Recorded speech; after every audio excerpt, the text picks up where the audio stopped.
Hi అండి. నమస్తే. Welcome to Shahnaz cooking style. ఈరోజు వీడియోలో నేను చూపించబోయే రెసిపీ వచ్చేసి చద్దన్నం అండి. పెద్దల మాట చద్దన్నం మూట అంటారు కదండీ!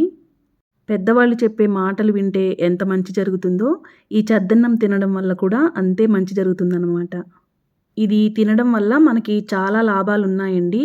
ముఖ్యంగా గ్యాసు, ఎసిడిటీ సమస్యలనేవి ఈ చద్దన్నం తినడం వల్ల దాదాపు తగ్గిపోతాయనే చెప్పుకోవచ్చు. ఎందుకంటే దీనివల్ల మన పేగుల్లో మంచి బ్యాక్టీరియా ఫామ్ అయ్యి జీర్ణక్రియ అనేది చక్కగా జరుగుతుందనమాట. జీర్ణక్రియ బాగా జరగడం వల్ల మనకి ఎన్నో రోగాలనేవి నయమవుతాయి. ఇది తయారు చేసుకోవడానికి మనము అన్నాన్ని కొద్దిగా మెత్తగా వండుకోవాలి. ఇలా మట్టి పాత్రలో వేసుకోవడం వల్ల మనకి మంచి బెనిఫిట్స్ అనేవి ఉంటాయి కాబట్టి ఇలా మట్టి పాత్రలో అన్నాన్ని వేసుకున్న తర్వాత ఇందులోనే పాలు కూడా పోసుకోవాలి. అన్నం వేడిగా ఉంటే పాలు చల్లగా పోసుకోవాలి. లేదంటే అన్నం చల్లగా ఉంటే పాలు వేడిగా పోసుకొని మొత్తానికి ఇదంతా గోరువెచ్చగా ఉండేలా చూసుకోవాలి. ఇలా గోరువెచ్చగా ఉన్న దాంట్లోకి మనము 2 స్పూన్ల వరకు పెరుగు వేసుకొని దీనంతటిని బాగా కలుపుకోవాలి.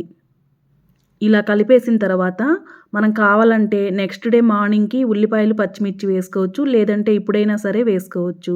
నేనైతే ఇప్పుడే వేస్తున్నాను. ఈ విధంగా ఉల్లిపాయలు, పచ్చిమిర్చి కట్ చేసుకొని వేసుకున్న తర్వాత దీని మీద మూత పెట్టేసి రాత్రంతా ఉండనివ్వాలి.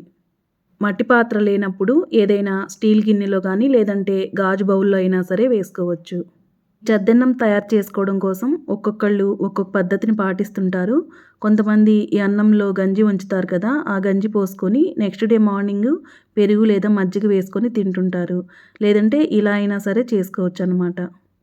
ఇప్పుడు నెక్స్ట్ డే మార్నింగ్ చూపిస్తున్నాను. చూడండి ఇదంతా అన్నంలో కలిసిపోయి పెరుగంతా తయారైపోయిందనమాట. ఇప్పుడు ఇందులో వేసినటువంటి ఉల్లిపాయ, పచ్చిమిర్చిని పక్కన పెట్టేసుకోవాలి. ఇప్పుడు ఈ అన్నము గట్టిగా ఉంది కాబట్టి మనము ఇందులో కొద్దిగా నీళ్లు పోసుకొని కలుపుకోవాలి. ఇందులోనే రుచికి తగినంత ఉప్పు కూడా వేసుకోవాలి. మనము మజ్జిగన్నంలా తినాలనుకుంటే కొంచెం నీళ్లు ఎక్కువగా పోసుకొని కలుపుకోవచ్చు. లేదు పెరుగన్నంలాగే తినాలనుకుంటే నీళ్లు కొంచెం తక్కువ వేసుకుంటే సరిపోతుంది.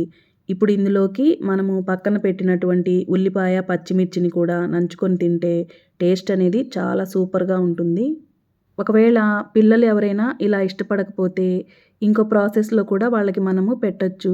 అదేనండి మనము దద్దోజనం ప్రిపేర్ చేస్తాం కదా! తిరగమాత వేసి అలా అన్నమాట. ఇప్పుడు ఇందులోంచి కొద్దిగా అన్నం తీసి పక్కన పెట్టుకొని, మనం స్టవ్ ఆన్ చేసి ఒక కడాయి పెట్టుకొని ఇందులో కొద్దిగా నూనె వేసుకోవాలి. ఈ నూనెలోకి తిరగమాత గింజలు వేసుకోండి. పచ్చెనగపప్పు, మినపప్పు, ఆవాలు, జీలకర్ర, ఎండుమిర్చి దీంతో పాటే కొద్దిగా కరివేపాకును కూడా వేసి ఫ్రై చేసుకొని స్టవ్ ఆఫ్ చేసేయండి. ఇప్పుడు ఈ తిరగమాతని మనం పక్కన తీసి పెట్టుకున్నటువంటి అన్నంలో కలుపుకోవాలి. దీంతో పాటే ఒక ఉల్లిపాయని, ఒక పచ్చిమిర్చిని తీసుకొని చిన్న చిన్న ముక్కలుగా కట్ చేసుకొని వేసుకోండి. అలాగే కొద్దిగా కొత్తిమీరను కూడా సన్నగా కట్ చేసి వేసుకోండి.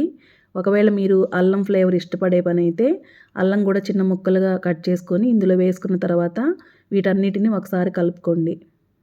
ఇలా చేస్తే పిల్లలు కూడా చాలా ఇష్టంగా తింటారు. ఈ విధంగా మనకి నచ్చినట్లు ఎలా కావాలంటే అలాగా ఈ చద్దన్నాన్ని ప్రిపేర్ చేసుకొని తినొచ్చు. ఎవరైనా గ్యాస్ సమస్యతో బాధపడేవారు, ఎసిడిటీ, అల్సర్ లాంటివి ఉండేవాళ్ళు ఈ విధంగా చద్దన్నాన్ని కొన్ని రోజుల పాటు తిన్నారంటే మంచి ఫలితం అనేది ఉంటుంది. ఇదే కాకుండా ఎన్నో ఆరోగ్య ప్రయోజనాలను చేకూరుస్తుంది.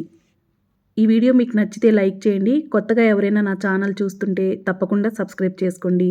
ఈ వీడియోని మీ ఫ్రెండ్స్‌కి, రిలేటివ్స్‌కి షేర్ చేయండి. మరొక మంచి వీడియోతో మళ్ళీ కలుద్దాం. Thank you for watching. Bye అండి.